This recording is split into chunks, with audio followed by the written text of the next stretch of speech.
여러분, 환영합니다. 자, 오늘 우리는 아주 흥미롭고 깊이 있는 탐구의 시간을 가져보려고 합니다. 우리가 종종 이런 말을 듣잖아요. 성경은 과학책이 아니다.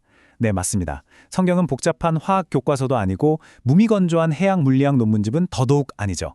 하지만 여러분, 한번 상상해 보시겠습니까? 가장 엄밀한 과학과 지성, 그리고 우리 영혼의 가장 깊은 곳을 찌르는 영적인 진리가 완벽하게 교차하는 어떤 역사적인 지점이 존재한다면 어떨까요? 오늘 이 시간 우리는 한 사람의 위대한 지적 여정을 따라가 볼 겁니다. 창조 세계가 가진 그 정교한 물리적 질서에서 출발해서 결국 우리 영혼을 구원하는 영적인 질서까지 나아가는 정말이지 놀라운 여정을 깊이 있게 살펴보겠습니다. 자, 준비되셨나요? 천천히 그리고 아주 깊이 있게 이 주제 속으로 들어가 보겠습니다. 자, 그럼 본격적으로 이 흥미진진한 이야기 속으로 뛰어들어 볼까요? 혹시 19세기 해양학의 아버지라고 불리는 매튜 폰테인 모리, 이 사람에 대한 아주 유명한 전설 같은 이야기 들어보신 적 있으십니까?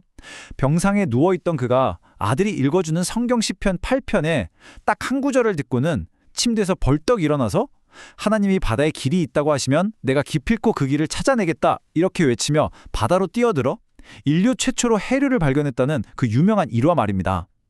어떠신가요? 꽤 감동적이죠? 그래서 많은 분들이 이 이야기를 그저 어떤 맹목적인 믿음이 만들어낸 기적처럼 받아들이곤 합니다. 하지만 우리는 주어진 자료를 통해서 아주 냉철한 질문을 하나 던져봐야 합니다. 과연 이것은 그저 가슴 따뜻해지는 종교적인 신화에 불과할까요? 아니면 정말로 철저한 역사적 사실에 기반한 이야기일까요? 먼저 무리의 인생을 완전히 뒤바꿔 놓았다고 전해지는 바로 그 성경 구절부터 정확하게 확인하고 넘어가죠. 시편 8편 8절 말씀입니다. 공중의 새와 바다의 물고기와 바닷길에 다니는 것이니이다. 자, 여러분, 여기서 바닷길이라는 이 짧은 단어에 한번 집중해 보십시오. 이것은 단순히 시인이 쓴 아름다운 비유가 아니었습니다. 바다가 그저 종잡을 수 없이 미쳐 날뛰는 혼돈의 물덩어리가 아니라 아주 분명하고 예측 가능한 질서와 경로를 가지고 있다는 엄청나게 심오한 선언이었던 거죠. 모리는 이 구절을 듣고 단순히 종교적인 감동을 받아서 눈물을 흘린 게 아닙니다. 그는 창조주 하나님이 이 세상에 부여하신 물리적인 질서가 반드시 존재한다는 확신, 그 압도적인 확신을 얻었습니다. 그리고 이 믿음은 곧바로 아주 치열하고 실제적인 과학적 탐구로 이어졌죠. 자, 단순한 종교적 미담이 어떻게 실제 역사와 과학의 거대한 기록으로 바뀌게 되는지 그 짜릿한 순간을 지금부터 확인해 보시죠. 첫 번째 파트입니다. 역사적 사실과 과학적 질서. 우리가 가장 먼저 해야 할 일은 신화와 현실을 정확히 분리하는 작업입니다. 이제 우리는 팩트 체크를 좀 해봐야 합니다. 사실관계부터 아주 명확히 그리고 냉철하게 짚고 넘어가야죠. 왜냐고요? 그래야만 이 사건이 가진 진짜 지적인 무게감을 우리가 온전히 깨달을 수 있기 때문입니다. 단도직입적으로 말씀드리면 모리가 성경을 읽고 인류 최초로 해류를 발견했다는 이 전설은 역사적으로 볼 때 사실이 아닙니다. 틀린 명제예요. 미국 해양대기청 즉 NOAA와 의회 도서관의 공식 기록들을 보면 멕시코 만류, 우리가 흔히 걸프 스트림이라고 부르는 해류는 이미 1513년에 폰세 데 레온이라는 탐험가에 의해 처음 관철이 되었습니다. 게다가 1760년대에서 70년대 무렵에는 그 유명한 벤저민 프랭클린이 이를 최초로 지도에 그리고 공식적인 이름까지 붙였죠. 그렇다면 여기서 의문이 생깁니다. 도대체 매튜 모리의 진짜 위대한 업적은 무엇일까요? 프랭클린이 바다의 어떤 하나의 큰 흐름을 관찰했다면 모리는 전 세계에서 불어오는 바람과 해류에 대한 방대한 데이터를 아주 체계적으로 분석했습니다. 그래서 실제 배들이 항해할 때 사용할 수 있는 구체적이고 실용적인 지름길, 즉 바다의 고속도로 시스템을 구축해낸 겁니다. 여러분, 우리는 지금 그저 눈 감고 믿으라는 맹목적인 신앙 이야기를 하는 게 아닙니다. 인간 지성이 이렇게는 압도적인 성취, 그 진짜 역사를 이야기하고 있는 겁니다. 모리의 실제 삶의 궤적을 한번 찬천히 따라가 볼까요? 브리테니카 백과사전에 기록된 그의 역사는 이렇습니다. 1839년 한창 바다를 누비며 잘 나가던 해군 장교 모리에게 끔찍한 역마차 사고가 일어납니다. 다리를 심하게 다쳐서 더 이상 배를 탈 수 없게 된 거죠. 개인적으로는 정말 하늘이 무너지는 비극이었습니다. 하지만 놀랍게도 이 비극적인 사고가 인류 과학사를 바꾸는 엄청난 전환점이 됩니다. 1842년에 그는 해군 해도 및 기기 보관소의 책임자로 발령을 받는데요. 이제 바다 위를 달리는 대신 창고에 먼지가 수복이 쌓인 전 세계 선장들의 항해 일지를, 그것도 수십 년치를 매일같이 읽고 또 읽어야만 했습니다.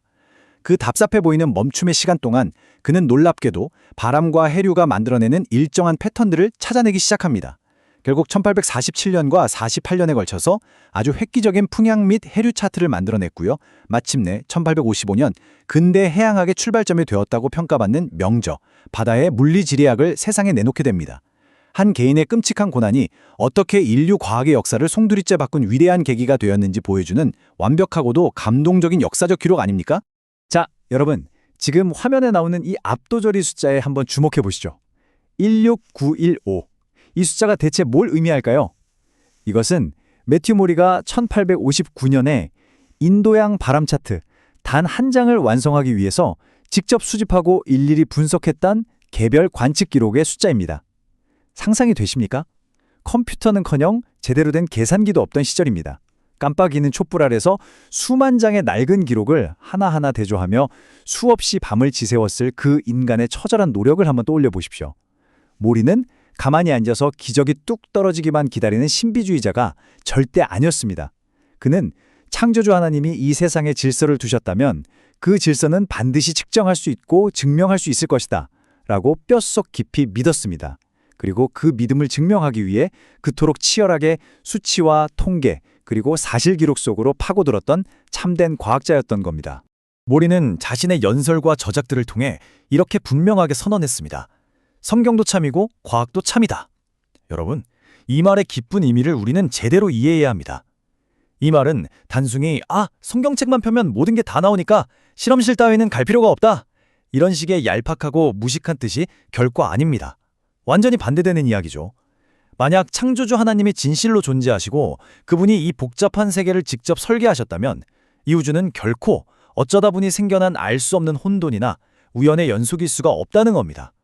인간이 직접 관찰하고 수치로 측정하며 반복해서 검증해낼 수 있는 아주 정교하고 아름다운 질서를 가지고 있어야만 한다는 뜻이죠. 모리에게 있어서 창조주 하나님에 대한 굳건한 믿음은 과학적 탐구를 방해하는 족쇄가 아니었습니다. 오히려 끝없는 데이터를 집요하게 파고들게 만드는 가장 강력하고 가장 확고한 철학적 전제이자 엔진이었던 겁니다. 이쯤에서 우리는 철학적이고 근본적인 세 가지 질문을 스스로에게 던져봐야 합니다. 첫째, 우주는 합리적인가? 둘째, 자연에는 일정한 법칙이라는 게 정말 존재하는가? 셋째, 인간의 이성은 그 숨겨진 법칙을 제대로 읽어낼 능력이 있는가? 자, 만약 이 세 가지 질문에 대해서 우리가 그렇다라고 자신있게 대답할 수 없다면요, 근대 과학이라는 것 자체가 애초에 성립조차 할 수 없습니다. 생각해보세요. 우주가 그저 맹목적으로 부딪혀서 생겨난 거대한 먼지 폭풍에 불과하다면 우리는 왜 그 혼돈 속에서 굳이 어떤 규칙이나 법칙을 찾으려고 이토록 애를 써야 합니까? 모리를 비롯한 과거의 수많은 위대한 과학적 선구자들은 바로 성경의 진리를 깊이 믿었습니다. 이 세상이 최고로 지성적인 창조주께서 직접 쓰신 거대하고 정교한 질서의 책이라고 확신했던 거죠. 결국 성경적인 세계관이야말로 가장 엄밀하고 까다로운 과학적 탐구를 가능하게 해준 든든한 반석이자 토대가 되어 주었던 겁니다. 두 번째 파트로 넘어갑니다. 창조 질서와 인간 이성의 만남. 이제 우리는 물리적 현실에서 가장 은밀한 영적인 현실로 논의의 방향을 깊이 전환할 것입니다. 자, 지금까지 우리는 창조 세계에 새겨진 물리적인 바닷길과 인간의 이성이 어떻게 만났는지 살펴보았습니다. 과학과 지성이 창조주의 질서를 얼마나 아름답게 밝혀냈는지 보셨죠? 그런데 여러분, 이제 우리는 소스 자료가 이끄는 대로 바다의 그 얕은 표면을 넘어서 인간 내면의 가장 깊고 어두운 곳, 바로 우리 영혼의 영적인 현실을 향해 시선을 돌려야만 합니다. 이쯤에서 자료는 우리에게 꽤나 불편하지만 결코 피할 수 없는 묵직한 질문 하나를 던지고 있습니다. 한번 생각해 보시죠. 왜 어떤 사람들은 성경을 읽고 이 우주의 질서와 현실을 더 깊이, 더 치열하게 탐구해서 세상을 이렇게나 이롭게 만드는데 왜 어떤 사람들은 똑같은 성경을 펴보기도 전에 일단 조롱하고 거부하고 분노하기부터 할까요? 우리는 흔히 이걸 두뇌의 지적인 수준 문제라거나 과학적 증거가 부족해서 그렇다고 생각하기 쉽습니다. 하지만 본문의 분석은 완전히 다릅니다. 이제부터 우리는 해양학이라는 지적인 논의에서 인간 내면 깊숙이 자리 잡은 치명적인 반역의 문제로 조심스럽게 들어가 보겠습니다. 성경 로마서 1장 18절부터 20절은 우리 인간의 진짜 본성에 대해서 이렇게 무섭도록 정확하게 선언합니다. 하나님의 진노가 불의로 진리를 막는 사람들의 모든 경건하지 않음과 불의에 대하여 하늘로부터 나타나나니 이는 하나님을 알만한 것이 그들 속에 보임이라. 하나님께서 이를 그들에게 보이셨느니라. 창세로부터 그의 보이지 아니하는 것들 곧 그의 영원하신 능력과 신성이 그가 만드신 만물에 분명히 보여 알려졌나니 그러므로 그들이 핑계하지 못할지니라. 성경의 주장은 너무나도 명확합니다. 인간의 불신앙은요, 결코 증거가 부족해서 생기는 지적인 결핍의 문제가 아니라는 겁니다. 텍스트는 우리의 전곡을 찌릅니다. 만약 하나님이 진짜로 존재하신다면 우리는 우리 인생의 왕좌, 그 운전대를 당장 그분께 내어드려야 하거든요. 사람들은 그게 끔찍하게 싫은 겁니다.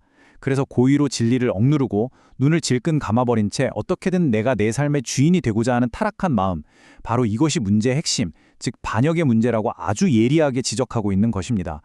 이 자료가 보여주는 이 명확한 비교를 보면요. 정말 기가 막히게 상황이 정리가 됩니다. 인간이 만들어낸 이 위대한 학문들은 정말 찬란한 영광을 가지고 있죠. 하지만 동시에 너무나도 뼈아픈 한계 역시 명확하게 안고 있습니다. 과학을 볼까요? 과학은 전 세계의 그 복잡한 해류 시스템을 완벽하게 설명해낼 수 있습니다. 하지만 여러분의 영혼 깊은 곳에 덕지덕지 얼룩진 죄책감을 단 1g이라도 씻어낼 수 있습니까? 불가능하죠. 역사학은 어떻습니까? 1세기의 예수라는 인물이 살았던 시대를 아주 정밀하게 복원해낼 수는 있어도 매일 밤 우리를 괴롭히는 양심의 가책을 깨끗하게 지워줄 수는 없습니다. 철학은요? 삶의 깊고 오묘한 질문들을 아주 세련되게 다듬어 주긴 하지만 결국 우리 모두의 눈앞에 쩍 하고 입을 벌리고 있는 죽음이라는 절대적인 절망 앞에서는 아무런 힘을 쓰지 못합니다. 그렇습니다. 인간의 이성은 세계의 지도를 근사하게 그려낼 수는 있어도 깊은 수렁에 빠진 자기 자신을 스스로 구원해낼 수는 없는 것입니다. 세 번째 파트입니다. 십자가, 대속의 길. 자, 이제 우리는 인간의 한계를 넘어서는 유일하고 절대적인 해결책을 마주하게 됩니다. 그렇다면 대체 우리는 어떻게 해야 합니까? 이 지독하고 끔찍한 인간의 한계, 스스로 빠져나올 수 없는 그 절망적인 수렁에서 우리 인류를 건져낼 해답은 도대체 어디에 있는 걸까요? 이 텍스트는 이제 우리의 시선을 그 참담한 절망 너머로 향하게 합니다. 바로 기독교가 제시하는 유일하고도 절대적인 해결책이죠. 요한복음 1장 1절부터 3절까지의 말씀입니다. 태초에 말씀이 계시니라. 이 말씀이 하나님과 함께 계셨으니 이 말씀은 곧 하나님이시니라. 그가 태초에 하나님과 함께 계셨고 만물이 그로 말미암아 지은 바되었으니 지은 것이 하나도 그가 없이는 된 것이 없느니라. 이 구절이 주장하는 바가 무엇인지 아시겠습니까? 이 광활한 우주의 창조주께서는 우리 인간의 그 깊은 죄악과 죄책의 문제를 해결하시기 위해 하늘에서 고상한 철학 논문이나 도덕 지침서 같은 걸 툭 던져주고 끝내지 않으셨습니다. 그분은 친히 모든 물리적, 영적 질서를 설계하신 우주의 위대한 건축가이신 당신의 독생자를 바로 이 망가진 땅 한가운데로 직접 보내셨다는 놀라운 뜻입니다. 이어서 골로새서 1장 16절과 17절은 이 놀라운 신학적인 진리를 훨씬 더 거대하게 확장시킵니다. 만물이 그에게서 창조되되 하늘과 땅에서 보이는 것들과 보이지 않는 것들과 혹은 왕권들이나 주권들이나 통치자들이나 권세들이나 만물이 다 그로 말미암고 그를 위하여 창조되었고 또한 그가 만물보다 먼저 계시고 만물이 그 안에 함께 섰느니라. 여러분, 매튜 모리가 평생을 바쳐 발견했던 저 압도적인 바다의 질서들, 그 모든 물리법칙과 우주의 중심에 바로 예수 그리스도께서 서 계신다는 것. 이것이 바로 이 본문이 말하고자 하는 핵심 중의 핵심입니다. 우주의 모든 만물이 오직 그분을 위해서 그리고 그분에 의해서 창조되었다는 이 거대하고 웅장한 세계관, 참으로 전율이 일지 않습니까? 이 스케일을 한번 가늠해 보십시오. 하지만 바로 여기서 기독교가 가진 가장 충격적인 스캔들이 등장합니다. 철저히 깨어지고 상한 마음으로 이사야 53장 5절의 예언을 들어보십시오. 그가 찔림은 우리의 허물 때문이요 그가 상함은 우리의 죄악 때문이라. 그가 징계를 받음으로 우리는 평화를 누리고 그가 채찍에 맞음으로 우리는 나음을 받았도다. 인간의 머리로는 도무지 상상조차 할 수 없는 엄청난 역설이 펼쳐집니다. 저 끝없이 광활한 바다의 길을 직접 만드시고 웅장한 우주의 법칙을 제정하신 바로 그 위대하고 영광스러운 창조주께서 감히 자신을 향해 주먹을 쥐고 반역한 피조물인 우리 인간들의 그 더러운 조롱과 침뱉음과 살점이 떨어져 나가는 끔찍한 채찍질을 묵묵히 다 견뎌내셨습니다. 그리고 피가 뚝뚝 떨어지는 그 고통스러운 십자가의 길을 친히 스스로 걸어가셨다는 사실을 성경은 증언하고 있는 겁니다. 대체 어떻게 이런 일이 가능하단 말입니까? 베드로전서 2장 24절은 그 말도 안 되는 질문에 대한 이유를 아주 분명하게 법정에서 판결을 내리듯 법의학적인 선언으로 우리에게 들려줍니다. 친히 나무에 달려 그 몸으로 우리 죄를 담당하셨으니 이는 우리로 죄에 대하여 죽고 의에 대하여 살게 하려 하심이라. 그가 채찍에 맞음으로 너희는 나음을 얻었나니. 본문이 천천히 설명하고 있는 이 놀라운 개념이 바로 대속입니다. 완전히 무죄하시고 거룩하신 창조주께서 철저하게 유죄하고 뼛속까지 타락한 우리 인류의 형벌을 대신 다 뒤집어 쓰셨다는 거죠. 십자가라는 그 끔찍한 사형틀에서 하나님의 그 무서운 진노의 값을 10원짜리 하나 남김없이 전부 다 지불하셨다는 아주 냉엄한 법의학적인 현실입니다. 누군가는 반드시 그 죄에 대한 벌을 받아야만 했고 아무 죄가 없으신 그분이 우리를 사랑하셔서 스스로 그 형벌을 당해내셨다는 피 묻은 논리입니다. 이 거대한 모순, 이 숨막히는 압도적인 역설을 잠시 가만히 멈춰서 생각해 보시길 바랍니다. 바다에 수만 갈래의 길을 내신 창조주께서 골고다 언덕에 그 처참한 십자가 길을 걸으셨습니다. 자료가 설명하는 바에 따르면 그리스도께서 그 십자가를 지신 것은 우리에게 무슨 알량한 종교적 위로를 주거나 마음의 평안 같은 걸 던져주기 위해서가 절대 아닙니다. 그것은 우리 인류가 스스로의 힘으로는 단 1인치도 헤어나올 수 없는 그 끔찍한 죄와 사망의 늪에 빠져 죽어가고 있었기 때문입니다. 그래서 창조주 하나님께서 친히 역사라는 시간 속으로 뛰어들어오신 겁니다. 이것은 머릿속의 이론이 아니라 살과 피가 튀는 가장 실제적이로 절박한 구조 작전이었습니다. 바로 이러한 이유 때문에 이 본문은 우리에게 단순히 머리로 끄덕이는 지적인 동의 그 이상을 요구합니다. 지금 결단을 촉구하고 있죠. 야, 성경이랑 과학의 관계가 꽤 흥미롭네. 몰랐던 사실이야. 이렇게 고개만 끄덕이고 영상을 꺼버린다면요. 그것은 완벽하게 그려진 바닷길 지도를 손에 꽉 쥐고도 곧 파멸할 것이 뻔히 예정된 항구의 배를 단단히 묶어둔 채 멍하니 죽음을 기다리는 것과 똑같은 바보 같은 짓이라는 겁니다. 텍스트는 영원히 내일을 장담할 수 없는 우리들에게 아주 강하게 도전합니다. 내 삶을 내 맘대로 조종해보겠다는 그 헛된 운전대 당장 내려놓으시라고 말입니다. 뻣뻣한 교만을 꺾고 그 십자가 앞에 완전히 항복하는 것, 여러분 그것은 결코 패배가 아닙니다. 오히려 우리 영혼이 살아나는 진정한 생명의 시작이라고 아주 강력하고 절절하게 호소하고 있습니다. 자, 이제 오늘의 이 깊이 있는 탐구 시간을 마무리할 때가 되었습니다. 창세기의 하나님이 혼돈의 바다 한가운데 분명한 길을 내셨듯이 오늘날 멸망을 향해 가는 우리에게도 예수 그리스도라는 유일하고도 완전한 길을 활짝 열어두셨다고 성경은 선포합니다. 우리에게 던지는 마지막이자 가장 무거운 질문은 바로 이것입니다. 당신은 아직도 알량한 자존심을 챙기며 이 구원의 길을 조롱하고 외면하시겠습니까? 아니면 오늘 당장 그 생명의 길 위로 당신의 첫걸음을 내디디시겠습니까? 이 거대하고 두려운 질문을 여러분 각자의 마음 깊은 곳에 남겨드리면서 오늘의 탐구 시간을 모두 마치겠습니다. 끝까지 함께해 주셔서 진심으로 감사합니다.